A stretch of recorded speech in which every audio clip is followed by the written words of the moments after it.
South by Southwest with Chris from Early Graves. What's up? Hello. What's up, man? How are you? Good, man. Good. So how's it been so far here? This is our first show today. It's been cool, a little interesting playing at a Musicians Institute showcase. They're very sweet people, and they have free beer for us, and can't really complain. Yeah, free beer. That's at least something. Yeah.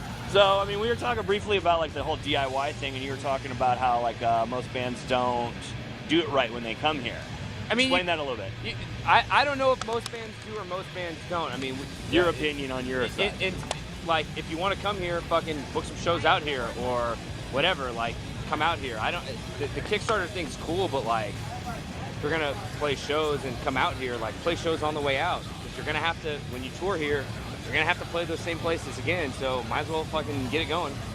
Totally. Right? Yeah, no, I completely agree. We're all about DIY, man, and fuck you to the establishment, you know?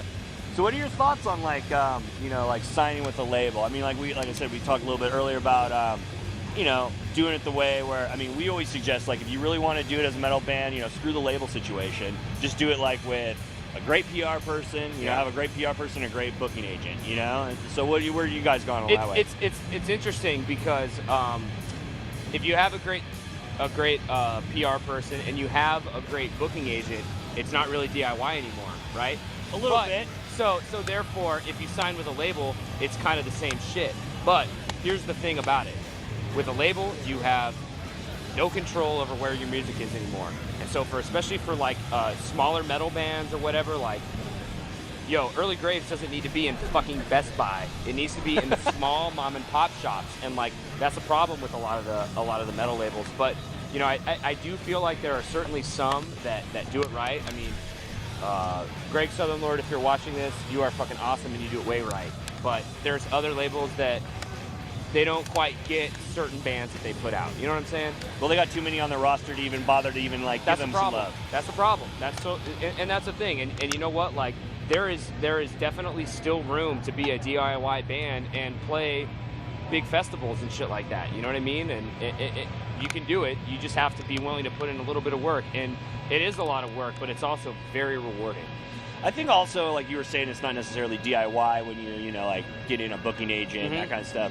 I think like when a band understands like exactly what it is that they're missing, they can learn from that PR person, they can learn from that so that they can pull the information. It's like, I know where my weakness is, so it's like, okay, I need to get on these tours, I'm going to get a booking agent to do that, you know what I mean? Where in an independent model, like, record industry is made to put out records. Like, okay, and like you get what, like $1 for every CD sale, going back to like pay off your fronted money. I mean, your really? advance, right? Essentially, all a label does is give you money to record. I mean, I'm sure if you're a lot bigger, that it's different. I would hope so. I would hope that would be the case. But I mean, I don't know. I don't know what the deal is. I know that like when we put out records, we know that we're not going to see a fucking dime from record sales. And even if we did, it would go right back into our gas tank, so that we could go play in fucking, I don't know, Bethel, Texas. I just made that city up, but like, it's probably a city here, because this fucking state is like 10,000 miles long. Yeah. And like, you do it because you want to do it. And the thing is too is, we have a booking agent. We're not totally DIY. We never have been, and we never will be totally DIY. It's just too much, and we're getting older. Like, I'm the youngest, and I'm 26, but you gotta fucking, you gotta talk to him, you gotta talk to your agent, your booking agent, whoever it is, and be real about what it is. And so I would tell Andy, our dude, he's fucking great aviation talent, and we need to play in this place. This is the place, this is the DIY spot. They'll deal with you people, your fucking booking agents, but like, this is the spot, and he knows about it, and you just have to be very realistic about what you do.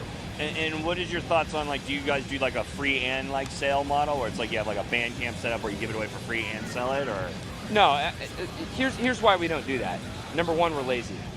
But number two, like, if you want to download a band's music, especially like our last two records have come out on Ironclad and Metal Blade Records, which have great distribution. Like, you can just find our shit online. All you have to do is, it's very simple to find almost any band. You know what I mean? So there's almost no point in doing that. And always the way that bands have made money is off T-shirts. Yep. And your minuscule guarantee that you get. John from Warbringer can attest to that. As he says, he claims a metal band as We're traveling T-shirt salesmen that get to play music. Yeah. Oh, dude, and you know what? That is where being DIY is advantageous, Yes. and that's what we do. Our singer has he worked at a label that had a Shirt press a and all shirt that. press. Do it yourself. Yeah. If you can, you know Yeah. what I mean. If you have the means to, like, it's worth it to invest even if it's a smaller system, it's worth it to invest in that, because then you don't have to fucking pay somebody up front. You just do it, you know. Yeah. And I mean, we've been lucky because he was at that job for a while, but like, that's very advantageous, you know. So what's coming up for you guys?